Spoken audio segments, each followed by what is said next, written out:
Hello student, hello Mahadev. हमारे initiative है complete 6 to 12 NCERT, इसमें क्लास 6, 7, 8, 9, 10, 11 कंप्लीट हो चुका है। आज है class 12 chapter 6 of geography, tertiary and quaternary activities. इससे पहले हम सब ना पढ़ चुके हैं प्राइमरी और सेकेंडरी एक्टिविटीज़ के बारे में, ठीक है। तो टर्शरी एक्टिविटीज़ क्या होता है, वो ना ऐसा सर्विस प्रोवाइड करता है अपने स्किल के। देखो अब सारे कुछ जैसे कि रॉ मटेरियल पे आधारित था, मशीन पे आधारित था, बट ये जो सेक्टर होता है ना, इसमें क्या करता है, अपने स्किल के बदले आपसे पैसा लिया जाता है। जैसे कि डॉक्टर अगर आपको डॉक्टर आपको देखा, वो अपना पढ़ के गया, फिर उसके बाद आपको देखा, आपको ठीक किया, मतलब अपना सेवा के बदले जो आपसे वो पैसा लेते हैं, तो उसी हिसाब से ये गया, ठीक है। तो इसमें क्या क्या हो सकता है, जैसे कि एजुकेशन को लेके, लॉ को लेके, गवर्नेंस को लेके, मतलब अपने प्रोफेशनल स्किल को लेके जो होता है वो हुआ टर्शरी सेक्टर में, ठीक है। टर्शरी सेक्टर के टाइप्स क्या क्या हो सकते हैं उसको देखते हैं, ठीक है। अब देखो टर्शरी सेक्टर के भी टाइप्स ना बहुत तरीके से हो सकता है। ट्रेड कॉमर्स में हो सकते हैं, ट्रांसपोर्ट में हो सकते हैं, कम्युनिकेशन सर्विस में हो सकते हैं, इंफॉर्मेशन में हो सकते हैं, R&D बेस्ड हो सकते हैं, स्पेसिफिक हो सकते हैं।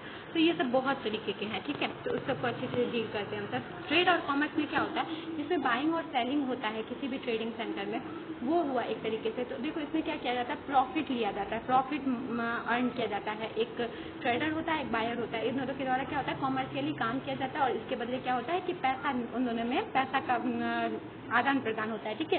पीरियोडिक मार्केट होता है कभी कभी। देखो मार्केट, अब यहाँ पे ट्रेडिंग होगा, तो ट्रेडिंग कहाँ कहाँ हो सकता है, तो पीरियोडिक मार्केट में हो सकता है, रूरल मार्केटिंग सेंटर में हो सकता है। आप देखे होंगे कि क्या कहते हैं, मंडीज लगते हैं, ठीक है। तो रूरल एरिया में क्या कहते हैं, गांव के क्षेत्र में आप देखे होंगे कि ना यहाँ पे क्या लगते हैं, मंडी लगते हैं, सब्जी मंडी हो चाहे और सब चीज़ का मंडी होता है, तो वो लगता है। तो वो एक तरीके का क्या हुआ कि वो ट्रेडिंग सेंटर हुआ, ठीक है। अब जैसे कि पीरियोडिक मार्केट भी लगते हैं रूरल एरिया में, जैसे कि हर दिन नहीं लगते, पर वो ना वीक में एक दिन लगते हैं। जैसे कहीं पर मंगलवार को लगता है, कभी गुरुवार को लगता है, कहीं पर शुक्रवार को लगता है। तो ये पीरियोडिक मार्केट हुआ कि ये इस दिन लगता है, और यहाँ पे भी क्या होता है, ट्रेडिंग होता है। अर्बन मार्केट सेंटर भी होते हैं, जैसे कि हम सब देखते हैं शॉपिंग मॉल होता है। हाँ, तो यहाँ पे भी इस टाइप की चीज़ होता है, ठीक है, अर्बन मार्केट सेंटर में। तो मतलब कि क्या होता है, यहाँ ये सब ऐसा प्लेस है जहाँ पे क्या होता है, ट्रेडिंग का काम होता है, ठीक है। रिटेल ट्रेडिंग, अब रिटेल ट्रेडिंग क्या होता है, यहाँ पे बिजनेस एक्टिविटी कंसर्न होते हैं कंज्यूमर को लेके, ठीक है, कि इसमें ना गुड बहुत ज़्यादा मात्रा में क्या प्रोडक्ट किया जाता है, और ये ना डोर टू डोर हम सबको रिटेल ट्रेडिंग में ना हम सबको क्या किया जाता है, हम सबका सामान पहुँचाया जाता है, ठीक है। मेल ऑर्डर हुआ, टेलीफोन हुआ, ऑटोमेटिक वेंडिंग मशीन हुआ, इंटरनेट हुआ, ये सब क्या हुआ, रिटेल ट्रेडिंग का काम हुआ, ठीक है। अब देखो क्या आता है, अब हुआ होलसेल ट्रेडिंग। अब होलसेल ट्रेडिंग में क्या होता है, इसमें ना बल्क ऑफ बिजनेस किया जाता है, कि इसमें क्या किया जाता है, जैसे बहुत सारा चीज़ आप देखेंगे कि होलसेल होता है, कपड़ा का होलसेल लगाया जाता है, तो इसमें बहुत सारा कपड़ा ही रहता है, ठीक है। तो ये क्या हुआ कि अगर हमको कहीं पे जाना है, किसी चीज़ का होलसेल में उठा के लाना है, बहुत ज़्यादा सामान का जरूरत है, तो वहाँ पर हम सब क्या कर सकते हैं, होलसेल में जाके उस चीज़ को जाके ले सकते हैं, ठीक है। अब देखो ट्रांसपोर्ट भी एक तरीके का सर्विस है, जो हम सब अगर जैसे धूप में जा रहे हैं, अगर हम सबके पास कुछ नहीं है, जैसे कि अभी तो हाँ, अब ना बहुत सारा फैसिलिटी निकल गया है कि अपना रेलवे बस है, तो ये सब चीज़ क्या हुआ, एक तरीके का ट्रांसपोर्ट सर्विस हुआ, जिसमें आप अपना पैसा देते हो, आप इतने दूर ट्रैवल नहीं करते हो, वो आपको ट्रैवल करवाते हैं, ठीक है। चाहे ऑटो रिक्शा में हो जाए, चाहे बस में हो, रेलवे हो, ये सब क्या है, ट्रांसपोर्ट सर्विस का फैक्टर है, ठीक है। Factor affecting transport. अब देखो ट्रांसपोर्ट का फैक्टर क्या क्या है, क्या क्या प्रॉब्लम है। देखो हम सबका ट्रांसपोर्ट का सिस्टम जो है ना बहुत ज़्यादा है, मतलब लोग बहुत ज़्यादा है, और ट्रांसपोर्ट का जो इतना चीज़ है ना वो सब ज़्यादा नहीं है, बस हो, रेलवे हो, वो सब उतना ज़्यादा नहीं है जितना लोग ज़्यादा है। तो क्या होता है, उस पर बर्डन पड़ जाता है। एक सबसे इम्पॉर्टेंट है, उसको ज़्यादा पैसा नहीं मिल पाता है, ठीक है। अच्छे से मैन्युफैक्चरिंग नहीं है, इंफ्रास्ट्रक्चर सही नहीं है, ये सब ना प्रॉब्लम है हमारे ट्रांसपोर्ट में, ठीक है। अब देखो कम्युनिकेशन सर्विस क्या होता है, इसमें ना वर्ड्स और मैसेज, फैक्ट और आइडियाज़ को ना ट्रांसमिट किया जाता है। जैसे आप this words where hand animals, boat, roads, rail and air. और ये क्या किया जाता है, इसको कम्युनिकेट किया जाता है एक जगह से दूसरी जगह, मोबाइल टेलीफोन द्वारा या सैटेलाइट द्वारा। इसको क्या किया जाता है, कम्युनिकेशन को एक जगह से दूसरी जगह हम सब क्या कहते हैं, चीपेस्ट तौर तरीके पे क्या कहते हैं, इसको भेजते हैं। जैसे कि इसमें मेल को भी आप मान सकते हैं, मेलिंग जो होता है, मेल किया जाता है, वो भी एक तरीके का है, ठीक है।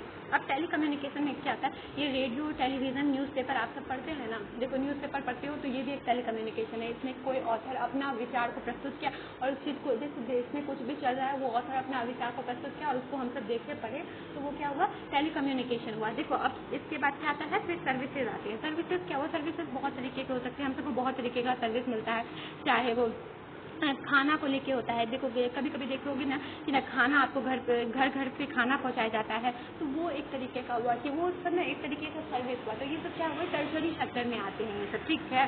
People engage in tertiary sector. अब देखो पीपुल कौन कौन से होते हैं जो इंगेज होते हैं टर्शरी सेक्टर में, तो इसमें क्या होते हैं, ये सब क्या होते हैं, सोसाइटीज़ के लोग ही होते हैं, ठीक है। और जो परसेंटेज ऑफ एम्प्लॉय होता है ना, ये सबसे ज़्यादा होता है, इसमें सबसे ज़्यादा परसेंटेज ऑफ एम्प्लॉय काम करते हैं, ठीक है। टर्शरी सेक्टर में सबसे ज़्यादा एम्प्लॉयमेंट है, ना ही प्राइमरी सेक्टर में उतना है, ना ही सेकेंडरी सेक्टर में उतना है जितना टर्शरी सेक्टर में। टर्शरी सेक्टर में बहुत लोग इन्वॉल्व है, ठीक है। कुछ और एग्जांपल है टर्शरी सेक्टर के, जैसे टूरिज्म। टूरिज्म जो होता है ना, वो भी एक तरीके का टर्शरी सेक्टर है, ठीक है। टूरिज्म में आपको जैसे सेटअप किया जाता है, बहुत सारा कुछ आप देखोगे वहाँ पे बहुत कुछ मिल जाता है, तो वो ना एक तरीके का उन सबको ट्रेड करने का उनको मौका मिलता है, तो ठीक है। तो उनके लिए क्या होता है, एक तरीके का आप वो अपना सेवा प्रदान करते हैं और हमसे वो सेवा लेते हैं, ठीक है। वहाँ पे भी देखते होटल होता है, तो वो सब क्या हुआ, एक तरीके का टर्शरी सेक्टर हुआ। टूरिस्ट रीजन भी हम सबके लिए वो बहुत ज़्यादा ये हो सकता है, वहाँ का क्लाइमेट। देखो अब टूरिस्ट अट्रैक्शन कैसे बन सकता है, अब कहीं पे भी आप जाके टूरिस्ट रीजन नहीं बना सकते हो, कहीं पे भी ये चीज़ नहीं होगा, कहीं पे भी ट्रेड नहीं होने लगेगा, तो कहाँ पे होना चाहिए, जहाँ का क्लाइमेट अच्छा हो। जैसे ये ऐसा टाइप का क्लाइमेट हो कि जहाँ पे ना आदमी आना पसंद करे, जैसे बीच टाइप हो या फिर कोल्ड वेदर हो, तो वहाँ पे ना लोग जाना पसंद करते हैं। तो जहाँ पे जाना पसंद करेंगे उस हिसाब का क्लाइमेट रहेगा, तो वहाँ पे टूरिज्म सेक्टर ज़्यादा होगा, ठीक है। लैंडस्केप वहाँ पे अच्छा होना चाहिए, जैसे कि माउंटेन होना चाहिए, लेक्स होना चाहिए। तो यहाँ पे जैसे कि लैंडस्केप अच्छा होगा तो देखना पसंद करेंगे, तो वहाँ पे टूरिस्ट बहुत ज़्यादा बढ़ेगा, ठीक है। हिस्टोरिकल और आर्ट को लेके हो वहाँ पे, ठीक है, हिस्टोरी से रिलेटेड चीज़ हो, आर्ट से रिलेटेड चीज़ हो, तो वहाँ पे भी होगा, ठीक है। कल्चर और इकोनॉमी भी वहाँ का अच्छा हो, तब भी वहाँ पे आपको टूरिस्ट एक्टिविटीज़ देखने को मिल जाएंगे। Medical service for overseas patient in India. देखो पेशेंट के लिए भी ना मेडिकल सर्विसेज होता है, ठीक है। मेडिकल सर्विस के लिए भी क्या करते हैं लोग ना, ये एक जगह से दूसरी जगह जाते हैं, तो वो भी एक तरीके का क्या हुआ हम सबके लिए क्वाटिनरी में ही आया। और इसमें ना क्या होता है कि मेडिकल सर्विस के लिए ना आप जब कोई बीमार पड़ता है तो वो एक जगह से दूसरी जगह जाता है, तो वो भी क्या हुआ, तो वो क्या करते हैं, सेवा लेने के लिए जाते हैं। डॉक्टर, देखो डॉक्टर प्रोफेशन होते हैं, पढ़ लिख के बनते हैं, तो उनको पता होता है कि कौन सा मेडिसिन लेना है, कौन सा क्या करना है, तो इसी हिसाब से होता है, ठीक है। तो इस चैप्टर में हम सब ये देखें कि क्वाटिनरी सर्विसेज होता क्या है, ठीक है। क्वाटिनरी सर्विस में क्या क्या आते हैं, मतलब कि सेवा प्रदान किया जाता है, किस किस टाइप का सेवा प्रदान किया जाता है, और फिर उससे कैसे कैसे बेनिफिट होता है। तो इस चैप्टर में बस यही था। तो ये चैप्टर अच्छी तरीके से समझ में आते हैं, इसके सारे क्वेश्चन को सॉल्व कर लेना है। अगर कोई भी डाउट हो तो आप कमेंट में पूछ सकते हैं। I hope you understand. Thank you.